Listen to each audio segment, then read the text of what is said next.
Hello, welcome to Manor Makes a Difference. This is the Manor Association contribution to the University of Bristol Alumni Spring Showcase. Next, we'll be hearing from Professor Dame Carol Black, our patron, and many other notable alumni who have walked through these doors over the years, who are now making a difference in their fields of work during the current global pandemic. Hello, everyone. I'm Edward Beach. I'm an alumni of Manor Hall. I'm joined today by Professor Dame Carol Black, who's also an alumni of Manor Hall. Thank you very much for joining us today, Carol. A pleasure. So we're just going to go through some questions about your fantastic career that's happened previously and how your time at Manor Hall and the University of Bristol has influenced things that have happened to you over that time.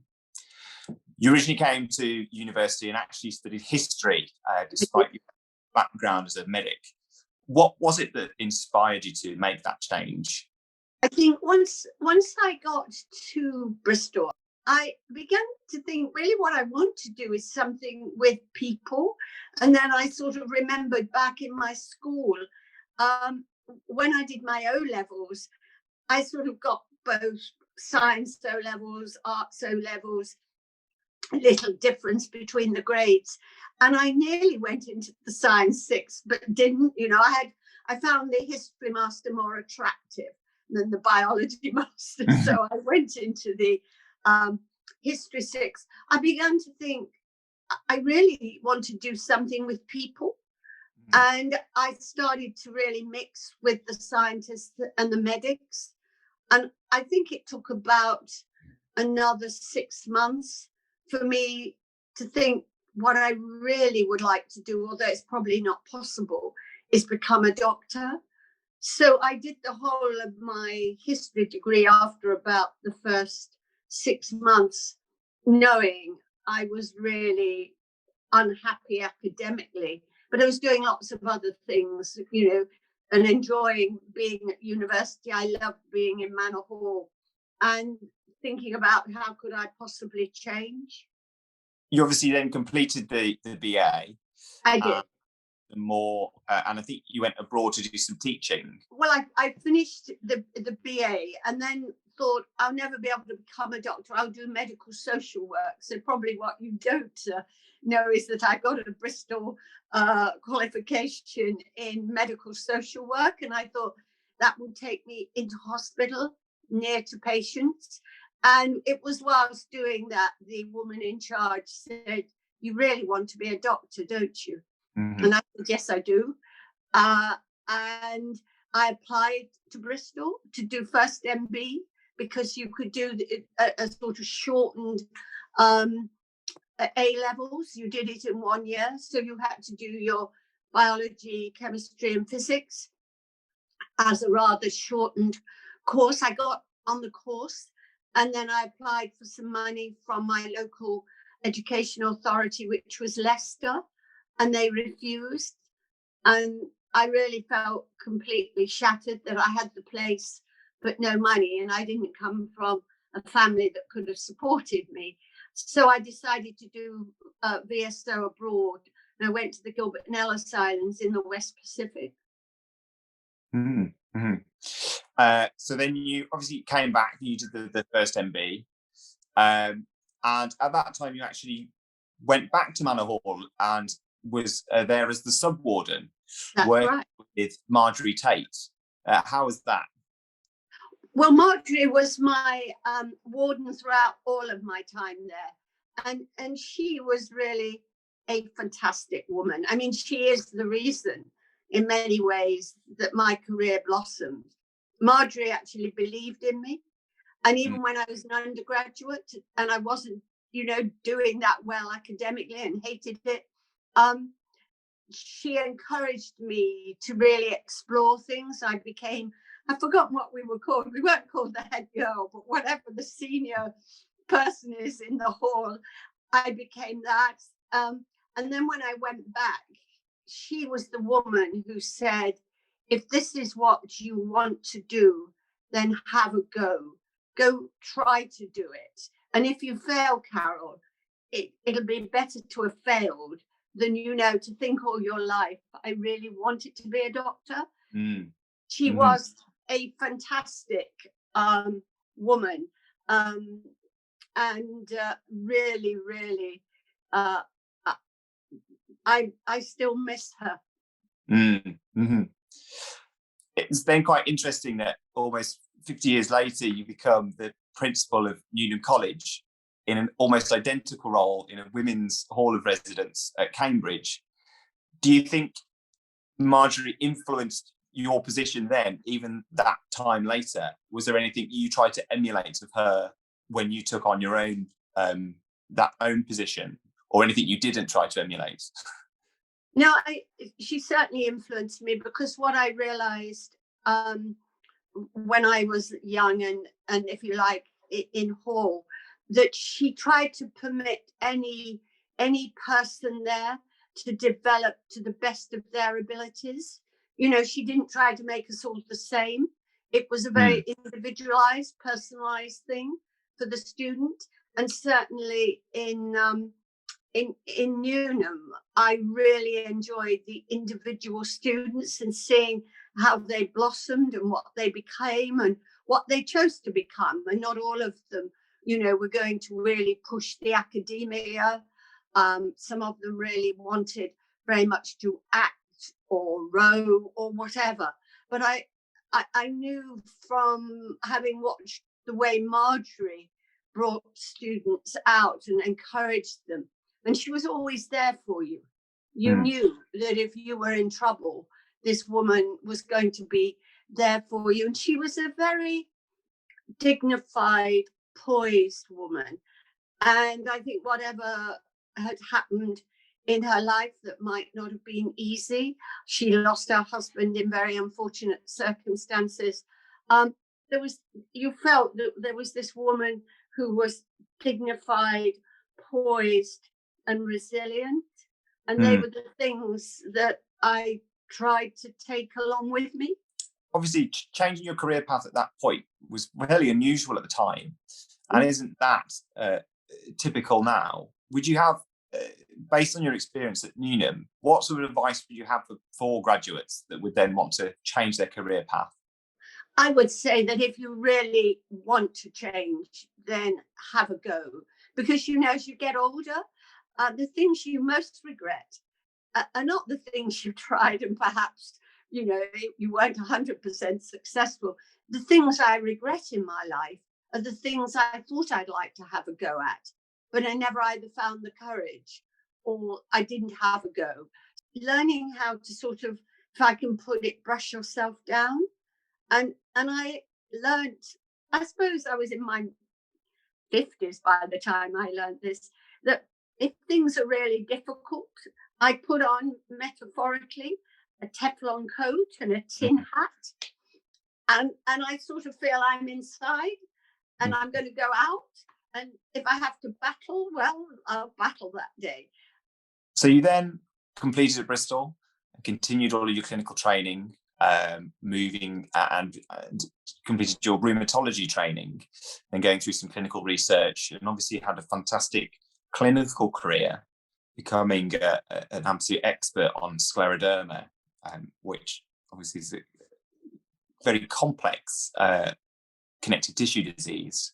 You were instrumental in setting up centres for that. Do you think on scleroderma and rheumatology in general, what sort of progress do you think has been made when you started compared to now? Oh, with scleroderma, it's fantastic.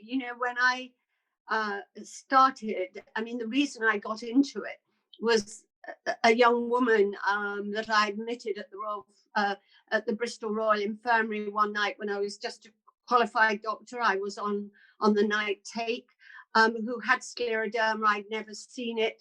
She had kidney failure. And Alan Reed, who was the professor, told me next morning she'd be dead within 3 weeks. And dead she was. And I couldn't believe there were conditions where you could do absolutely nothing. And I really I decided then I wanted to do something about that. And so now, all these years later, we've got so much further. I mean, so few people with kidney disease ever even need a new kidney. I mean, it's transformed from where we were. Of course, we're not 100% of the way there, but for most of the complications of scleroderma, we now have some treatments, and we look after people better, and there are centres that specialise in it, because I did a hub and spoke service around the country. It's different. You then started to transition away from a sort of front-facing clinical role. Are there any parts of that you really miss? Oh yeah, I mean, you know, at heart, I really love medicine, and you have to know I was taught in Bristol by one of the really finest physicians I've ever met, a man called Alan Reed, who was professor of medicine. He really gave me the joy of medicine that has stayed with me all my life. I miss patients. I miss talking about disease. I miss the sort of detective story that medicine is, because you know, if you're a physician, you're usually trying to find a diagnosis. I can't think of a better career. So it was worth those years when I didn't know whether I could do it, and I didn't find it easy to make the change. I mean, I still take every opportunity to talk with the people in my old centre, and I'm in very good communication with scleroderma still. Great. And then in, I think it was the early 2000s, you became the president of the Royal College of Physicians, only the second ever female president at the time. And then you very much transitioned into more health and social policy, particularly around sort of workplace, sort of coming back to the work after sickness and things like that. What do you think the most rewarding part of that sort of things was? You mean of the sort of that part of my career when I moved really more to the social determinants of health? It's been as rewarding, quite frankly, as scleroderma, because really my aim in doing that part of my work was to ensure that individuals could be healthy enough, well enough to be in work, have enough mental health, physical health. I wanted the workplace to be a good place and jobs to be good jobs. And I very much didn't want people to have to live in our benefit system unless they had to. Because if you haven't got a job, worklessness is a very, very painful place to be for many people. It isn't good for your mental health. It isn't good for your, you know, we mostly all want a purpose in life. And when you're, you know, of a certain age, work provides a very good purpose. So it became for me, and still is, a really important thing to try and ensure that workplaces are good places.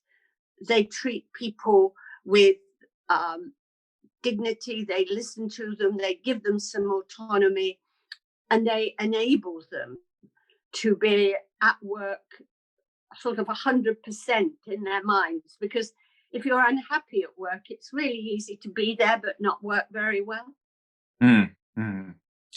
And unfortunately, we can't talk without mentioning the C word, the COVID-19. I'd be really interested to hear your thoughts on that sort of social policy work that you did applied to the NHS now. Certainly from my own work, we're seeing lots of staff in the NHS really struggling with sort of the aftershocks of the pandemic. And I think although things seem to be turning a corner, my impression would be that those after effects are going to take a long time to work out.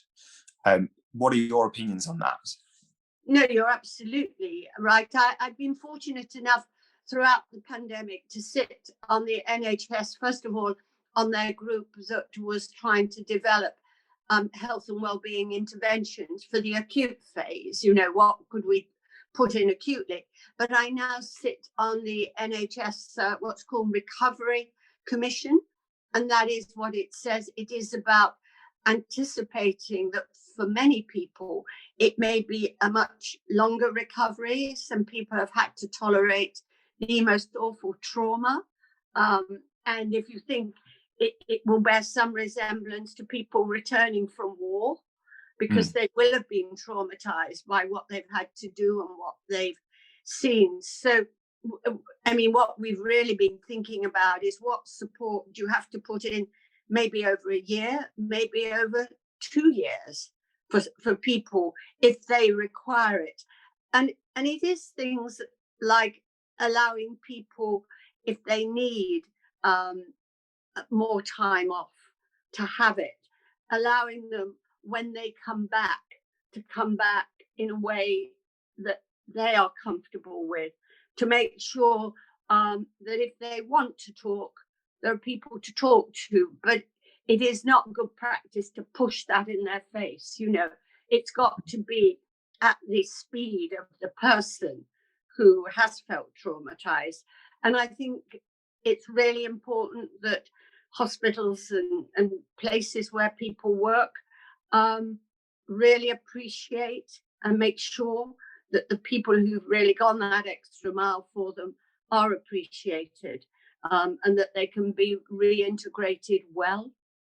Mm-hmm.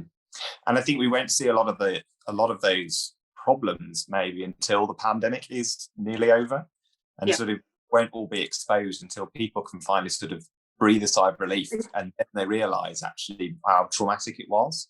Yeah, I agree. So I think, and then of course there will be, I think those people who think, do I want to give up? Do I want to do something else? I mean, I think we have to accept there may be a sort of loss of some people who think, enough, I really want to go and do something else. You're now chair of the British Library. What made you get into that, and what sort of things do you do?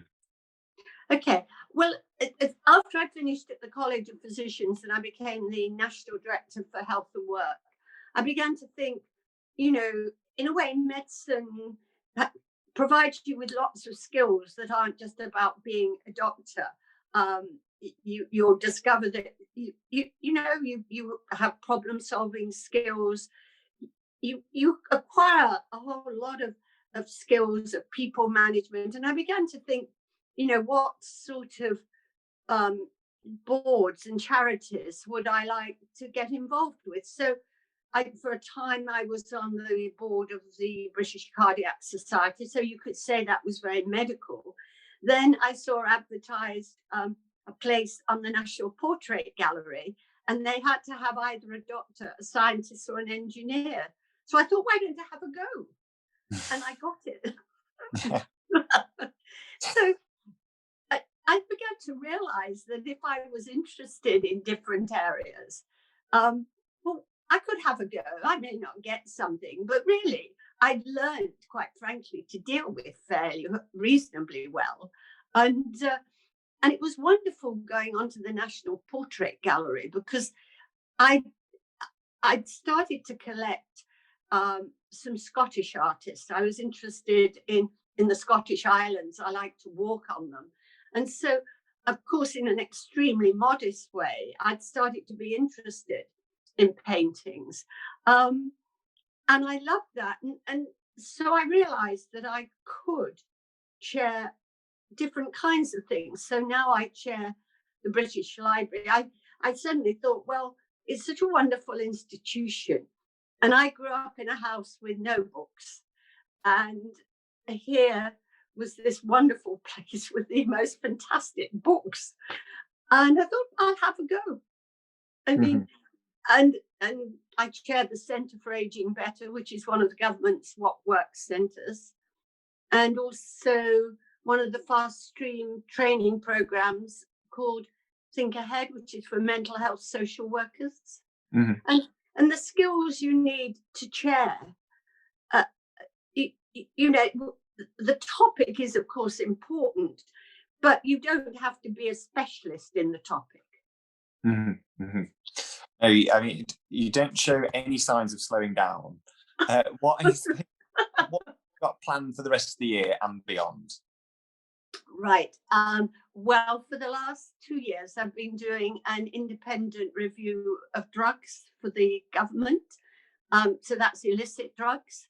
So I published part one just before the pandemic came, the end of February last year, which was on supply and demand. And in April, I'll publish part two. I've just in the last throes of finishing it. It's on the treatment, recovery and prevention of drug addiction. That's been fantastic. So I have I will finish that. I will continue with the library and the other things I chair.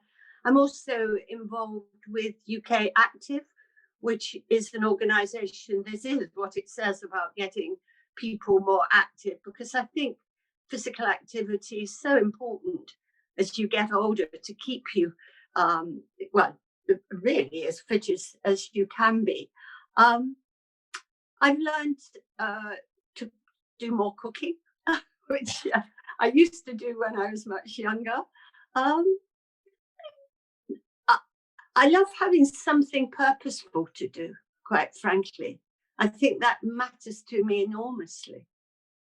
So I've never been bored. So I don't know whether I will be bored, eventually when these things stop. I don't know. Mm-hmm. Thank you so much for talking to us today. Have you got any final words for our alumni who are listening? No, just to say I really do value what I gained at Bristol. Not just at Manor Hall, but Manor Hall for many years was my home, and it really mattered to me. But also medicine at Bristol when I was there was fantastic, and I was given such a very good training that stayed with me. So I really care, and I'm very grateful for what I was given as being a member of the university. Thank you. Okay. Thank you, Ed and Professor Black, for the talk. Next, we will be joined by Tom Rowland, the wildlife photographer. Hi, Tom. When you were in Manor, you were very much involved in the Manor Amateur Dramatic, or commonly known as MAT. Yes, I was. Yeah, so it was the first thing I got myself involved with, obviously. So Freshers Week was a blur and a lot of fun, but then after that, I think I spent most of my time, apart from going to the pub, being involved with MAD, Manor Hall Amateur Dramatics, and the play that they did that first term in 2009. Gosh, it feels such a long time ago now, but it doesn't feel that when you go back. Was Romeo and Juliet. So I was cast as Romeo, which was, it's like, being an 18-year-old, you don't know many people there. It's quite an awkward role to have, but it was a really fun role. I mean, it was it's a great part, obviously. And I met all my really strong university friends in the cast of that play. So and these were the guys that I lived with in second year and third year. I was extremely close with my Manor Hall friends, and I think the community feel of Manor Hall really is very, very present and very evident, and that really cemented those friendships. And of course, doing a play is the best way to make friends, because you have to work together. You're in a rehearsal room for like 6-7 hours. So having those friendships and those relationships really helped me through some quite difficult times post Manor Hall, post university, post the MA, when I was trying to navigate an industry which is notoriously difficult. There is no compass for navigating your way through wildlife film. You have to almost create your own. So having people like that that I met in that play of Romeo and Juliet, to be there with me on my journey post university, was incredibly important, and really, I mean, you know, it would have been a lot less likely that I would have got there and got to the position that I'm in today. As a wildlife photographer, your life is like adventure. Would you like to tell us more about what a typical day was like when you were filming on site?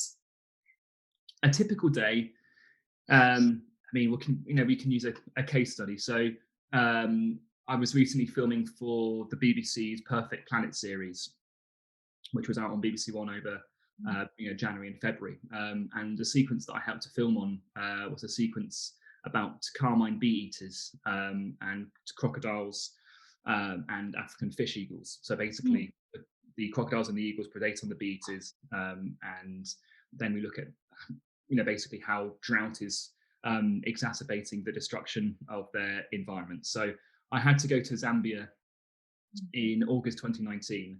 I went up there completely alone, and my mission was to get footage of crocodiles predating on the bee eaters, which hadn't been captured before. It had been noticed once before by the crew that was there previously, but they weren't able to really capture the whole event. So they sent me out. So a typical day, I mean, this was absolutely typical. This is just by the book. So you would, with most wildlife action, generally speaking, it's crepuscular. So for those of you that don't know what that means, it will happen kind of at the start and the end of the day, so at dawn and dusk. So I would have to get up before first light. So at that time of the year in Zambia, that was maybe 3:30, 4 a.m. And then I was taken to a very small little hide down by the river. Well, actually, no, before that, we had to get into canoes because the hide was a boat.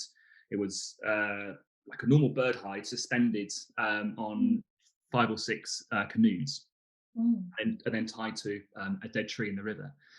So we had to canoe out to the boat hides at about 4:30 in the morning. It's completely dark and all you can see is just the light from your head torch.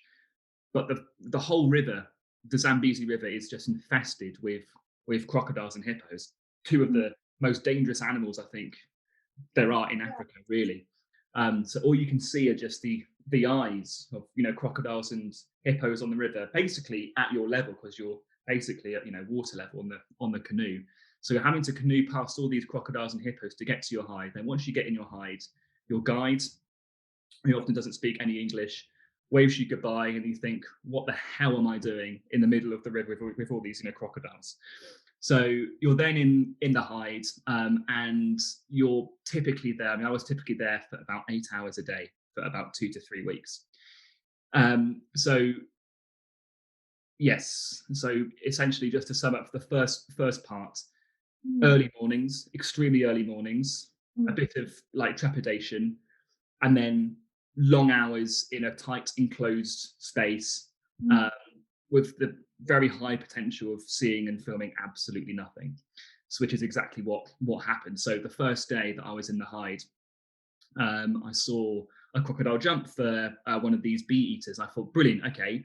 It was just slightly out of the field of view, so I couldn't quite get my camera onto it. But the fact that I'd seen it was a real positive sign. So I thought, okay, good. This should be relatively straightforward, which was the biggest error, because then I'm just setting myself up for complete failure because I'm expecting something to happen relatively soon, which is a big no-no. So I then spent the next 2 weeks, 8 hours a day, staring at the same piece of bank, and I saw absolutely nothing. I had crocodiles coming up and down the river, but they just weren't jumping, and the pressure was mounting and mounting and mounting, and I was getting messages from the office saying, any updates? Are they jumping? Have you managed to get anything yet? And of course the answer was always no. So the pressure mounts, and again, that's very, very typical in a wildlife filming day, or like a production period, I guess. So 8 hours a day for 2 weeks, and still nothing in terms of the behavior. And then on the last day, the last morning, I saw nothing, and that afternoon of the last day was actually allocated for me to then pack up. So it takes many hours to pack up kit, clean the kit, and everything. But I thought, no, sod it, I'm going to spend that last afternoon just throw everything at it, just to be in that hide the last time, and just to really make sure that I was able to just throw all my cards on the table for this job. And thank goodness I did, because in the last half hour of light on that last day, the sun was just going down. There was just enough light to film this one crocodile, which I've been really fervently, following on the binoculars, then started to jump. And I was like, my goodness me, this is, you just couldn't write it. Yeah, it takes a lot of hard work to deliver what we can see in the perfect shots on screen. A couple of minutes, maybe even seconds. Yeah. Yeah. During your career life, you have captured many unique moments of wildlife. So, would you like to share a bit more, apart from the long waiting, hard work, what it takes to deliver the shots with almost like the perfect movement? Everyone, watching wildlife will understand that animals are on a clock, and every animal has its own dance. So animals are actually quite predictable. And once you understand the patterns that the animals are, doing every day, and where they are going at what time, then you can start to be in the right position. Because otherwise, at the start, if you don't understand that, it's a cat and mouse game, and you're always chasing, and you don't get anything good. You're always getting the backside of an animal, or you're just getting kind of 5 out of 10 shots. But once you start, actually anticipating where the animal is, and then you can be in the position that they are going to go, towards, that's when you start to get really good stuff, and you get animals coming down the barrel of the lens. You start to get behavior. So understanding that rhythm and that dance of that animal and that environment is crucial to really getting good stuff. So just pulling away, relaxing, not having the camera, and just understanding what is going on is really key to actually getting good footage, I think. Yeah. Looking at those shots, for example, like the baby bear with mom, you can almost see a story in them, a bit little drama putting on whenever we're watching. Was it intentionally filmed or not when you were filming them? Were you trying to look for those moments? Absolutely, yeah. So filming and being a wildlife cameraman, you're constantly thinking about story. So you have to basically you have to be in the shoes of an editor, because the editor is the one that will then process all the footage and make the story. So if you're thinking like an editor, and you're thinking, okay, I need a shot of, if you use the mother bear example, very basic. So but if you have a mother bear and you want her to come into frame, you can see that the mother bear's coming in. You position the camera with like a nice backdrop, and you see mother bear coming in and then going out of frame. Great, that's a shot. Then you might see, if maybe like mother bear's searching for her lost cub that she hasn't seen for a couple of days. Mm-hmm. And you might frame up on the cub, or you might kind of use some of the environment to make the cub look a bit hidden amongst the rocks or amongst the vegetation, make it look quite vulnerable. So you might be able to kind of shoot down. So when you're shooting down on an animal, it makes it look a lot smaller. But if you want to kind of feel within its environment and quite intimate, then you shoot at eye level. So you can use kind of camera techniques to portray the emotions that you want to try to capture.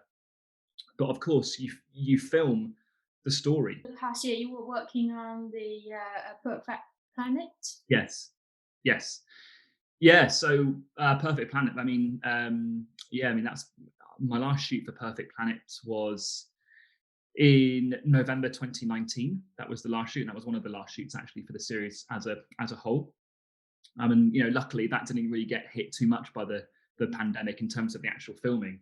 But one funny story out of that, actually, that this series was actually affected by the pandemic, was of course Sir David Attenborough. Of course, he was the big star man in the series again.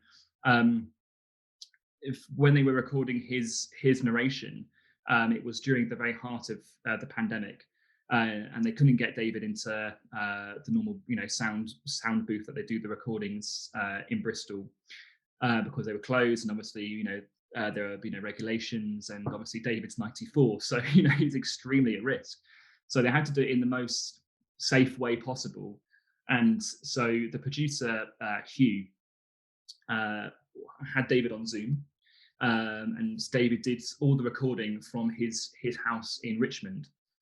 Which is amazing, isn't it? Because to me, it sounds perfect, and I think they put mattresses and blankets in a room to kind of soundproof the room to make it muffled from outside sound.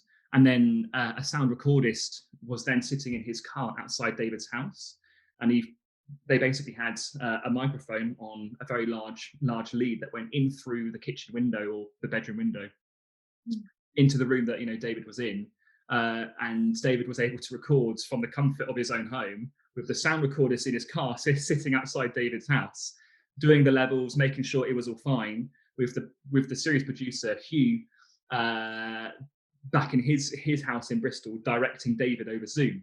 So it was a very kind of Heath Robinson esque way of putting together David's narration, but it worked. They managed to pull it off, and it sounds as good as ever. So there we go. I mean, that's a thing that we would never ever do otherwise. But yeah, that's an example of how the pandemic has definitely affected the process of wildlife. Production. Yeah. Also, on the other side, I think during the last year, it's a time most people felt more appreciating nature. So, what do you think are those impact of this experience of being in a pandemic on the future of wildlife documentary? I think people are going to be incredibly more appreciative of the nature that we have around us immediately. As you rightly said, people are going out into their local patch of woodland or their local park, and they're finding real purpose in these places in a time when you can feel quite vulnerable, and it's obviously amazing for mental health. I've always thought that going out into the woods or any wildlife encounter or appreciation of wildlife is a real kind of reset for your own mental health. So having that appreciation for things that you didn't actually notice before is going to be great for individuals. But in terms of wildlife film, obviously that's great, because we want as many people as possible to not only watch with the content that we produce, but then engage with it, because that's ultimately the goal for me as a wildlife cameraman, is to get people to watch what I'm filming, and to appreciate it, feel engaged with it, and then hopefully that would inspire them to want to do something positive for the planet. I mean, that's what the whole series Perfect Planet really was about, how precious the Earth is. We're just this very small marble suspended in nothingness. Everything is connected. Thank you, Tom, for your time. Next, we will be joined by Jasper Loong from Singapore. Here we have Jasper Loong, privileged to join us from Singapore. My pleasure. Okay, that's great. Yes. What was your involvement with the community there at Manor Hall? So for the 3 years I was there, I would think that in my final year I contributed the most on the community aspect. I served as in the senior common room as a senior resident or tutor in my final year in the hall, providing pastoral care to 10 residents in Richmond House. It was built in 1700, I believe. Yes, Grade 2 listed building.